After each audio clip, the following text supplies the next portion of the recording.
नमस्कार, मी मयुरी आपले किचनमध्ये आणि व्लॉगमध्ये स्वागत करत आहे. कशा आहात सर्व? मजेत ना? आज मी बनवणार आहे उपवासाची कचोरी. मार्गशीर्ष महिन्यामध्ये आता गुरुवारचं निमित्त आपण उपवासासाठी आपण बनवणार आहे पदार्थ आणि मस्त असं होतं आणि झटपट होतं. साबुदाणा भिजवायची गरज नाही, काही नाही. ह्याच्यामध्ये बघू शकताय मी साहित्य काय-काय घेतले. शेंगदाण्याचं कूट घेतले, खवलेलं खोबरे घेतले, ड्रायफ्रुट्स घेतलेत आवडीप्रमाणे आपल्या. आवडीप्रमाणे ड्रायफ्रुट्स घ्यायचेत आणि मस्त असं झटपट होतं आणि स्टफिंग आतमधली आपण मस्त अशी करायची. भारी होती स्टफिंग आणि त्याचबरोबर आपण ह्या कचोरीबरोबर इन्स्टंट अशी चटणी आपण बनवणार आहे, दह्याची चटणी. ती पण आपण पुढे बघायची आहे कशी बनवायची. तर आता आपण साहित्य बघूया. इथे काजू, बदाम, पिस्ता, जिरा पावडर, 1 चमचा साखर घेतलेली आहे, मनुके घेतलेले आहेत, 2 चमचे शेंगदाण्याचं कूट घेतलेलं आहे, 1 अर्धी वाटी खोबरं घेतलेलं आहे खवलेलं आणि ह्याच्यामध्ये ची आपण पेस्ट घालायची ह्याच्यामध्ये. आता 1 चमचा तूप घातले मी कढईमध्ये. ह्याच्यामध्ये मी मिरचीची पेस्ट केलेली आहे, ती घातलेली आहे तुपामध्ये आणि हे आपण चांगलं परतून घ्यायचं. असं पण मिक्स आपण करू शकतो, पण थोडं कच्चं-कच्चं लागेल म्हणून तर मी परतून घेतलंय आणि ह्याच्यामध्ये एक शिजवलेला बटाटा स्मॅश करून टाकायचा आणि चांगलं असं सारण आपण हे तयार करून घ्यायचं त्याच्यानंतर आपण हे सारण परतल्यानंतर 2 ते 3 मिनिटं ह्याच्यामध्ये अर्धा लिंबाचा रस घालायचा आहे. म्हणजे कढईतून उतरल्यानंतर लिंबाचा रस घालायचा आहे, गरम असताना नाही घालायचं. आणि ह्याच्यामध्ये मग आपण चवीप्रमाणे मीठ घालून घ्यायचं नंतर. आता इथे 3 बटाटे मी शिजून घेतलेले आहेत. आपलं वरचं जे आवरण आहे, कोटिंग ते आपल्याला करायचं आहे. तर 3 बटाटे किसून घेतलेत. चवीप्रमाणे मीठ, जिरा पावडर आणि मिरचीची पेस्ट केलेली आहे. इथे साबुदाण्याचं पीठ केलेलं आहे. साबुदाण्याचं पीठ आपण आहे ना, कढईमध्ये 2 ते 3 मिनिटं साबुदाणे भाजून घ्यायचे आणि मिक्सरला बारीक करून घ्यायचं. इझिली होतात बारीक असं आणि हे चांगलं असं आपण एकत्र स्टफिंग आहे ती आपली हे वरचं जे पारी बनवायची आपल्याला कचोरीसाठी, ते आपण चांगलं हे मळून घ्यायचं आहे. एकत्र मिक्स करून असं ह्याच्यामध्ये सर्व आपण जिरा पावडर घातलेली आहे, मिरचीची पेस्ट घातलेली आहे. ह्याच्यामध्ये तुम्ही कोथिंबीर खात असाल तर तुम्ही कोथिंबीर घालू शकताय. जिरं जर तुम्हाला चालत नसेल उपवासाला तर नाही घातलं तरी चालेल.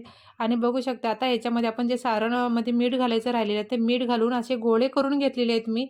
ह्याचे सारणाचे 11 गोळे केलेले आहेत आणि बरोबर एवढंसं ह्याच्यामध्ये जेवढं सामान घेतलेलं त्याच्यामध्ये 11 वडे झालेले आहेत, कचोरी झालेली आहे.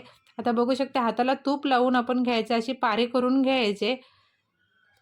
पारे करून घेतल्यानंतर मग हे करायचं आपल्याला असं पुरणपोळी वगैरे आपण भरतो ना, स्टफिंग करतो ना, तसं आपण स्टफिंग करून घ्यायचे आणि असं बंद करून घ्यायचे. फुटता कामा नाही म्हणजे तेलामध्ये सुटल्यानंतर हे चांगलं असं मिक्स करून घ्यायचे. बघू शकताय मस्त असं व्यवस्थित असं मिक्स होतंय आणि त्याच्यानंतर आपण हे सर्व आपण आहे ना जे कचोरी आहे ते आपण करून घेऊया उपवासाची कचोरी. झटपट अशी होते. साबुदाणा भिजवायची गरज नाही, काही नाही. पटकन अशी होते.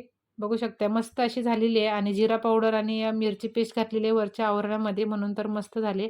हाताला जर चिकटत असेल तर तूप किंवा तेलाचा हात घ्यायचा आणि अशाच प्रकारे सर्व आपण हे कचोरी तयार करून घ्यायचे आहेत. हे कचोरी तयार झाल्यानंतर जे साबुदाण्याचं पीठ 1 चमचा आपण ठेवलेलं आहे ह्याच्यामध्ये. साबुदाण्याच्या पिठाच्या ऐवजी तुम्ही भाजणी पण वापरू शकता. उपवासाची भाजणी मिळते बाजारामध्ये. ती पण तुम्ही वापरू शकता या ठिकाणी.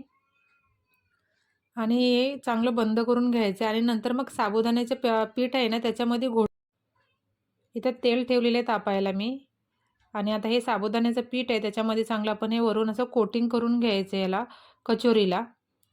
बघू शकताय मस्त अशी कचोरी झाली आहे. वरचं जे कोटिंग लावलंय त्याच्यामुळे आहे ना साबुदाण्याची आपण ही कचोरी केलेली आहे उपवासाची ती कढईला खाली चिकटत नाही. त्याच्यामुळे हे आपण वरती साबुदाण्याच्या पिठाची आपण हे केलेली आहे, कोटिंग केलेली आहे आणि आता मीडियम गॅसवरती 2 मिनिटं आपण हे करायचं आपल्याला याला फ्राय करून घ्यायचे आणि पटकन असं हलवायचं नाही कचोरीला. 2 मिनिटं सेट होऊन द्यायचं. नंतर मग आपण एका चमच्याच्या किंवा झाऱ्याच्या साहाय्याने आपण हलवू शकतो. आणि नंतर मग आपल्याला फास्ट गॅस करायचं आहे कारण बटाटा वगैरे सर्व शिजलेलाच आहे. मीडियम गॅसवरती केलं तर मग ती कचोरी आहे ती फुटू शकते. आता फास्ट गॅस करायचा आहे आपल्याला आणि फास्ट गॅसवरती आपल्याला थोडासा कलर चेंज होईपर्यंत आपण परतून घ्यायचे म्हणजे फ्राय करून घ्यायचे मस्त अशी कचोरी. बघू शकताय कचोरी आता फ्राय झालेली आहे. सर्व कचोरी मी फ्राय करून घेतलेल्या आहेत, तळून घेतलेल्या आहेत. आता आपण ह्याच्यामध्ये पटकन अशी चटणी बनवायची आहे, दह्याची चटणी. मीठ घातलेलं आहे, मिरचीची पेस्ट घातलेली आहे, दही घातलेली आहे 3-4 चमचे, जिरा पावडर आपण भाजून घेतलेली ती घातलेली आहे. चांगलं मिक्स करून घ्यायचं आहे. दह्याची चटणी तयार झालेली आहे. कोशिंबीर आपली ह्याच्याबरोबर कचोरीबरोबर खायला मस्त अशी आपली उपवासाची कचोरी तयार झालेली आहे. त्याच्याचबरोबर मी मखाना भाजून घेतला आहे आणि असं मस्त गार्निश केलेली आहे. तुम्हाला जर ही रेसिपी आवडली तर लाईक, शेअर आणि सबस्क्राईब करायला विसरू नका. धन्यवाद. खात राहा आणि मस्त राहा. भेटूया एका पुढच्या नवीन व्हिडिओमध्ये. तोपर्यंत बाय बाय. Take care. एकदम भारी झालेली आहे आणि तुम्हाला मी अशी तोडून पण दाखवते मधून अशी.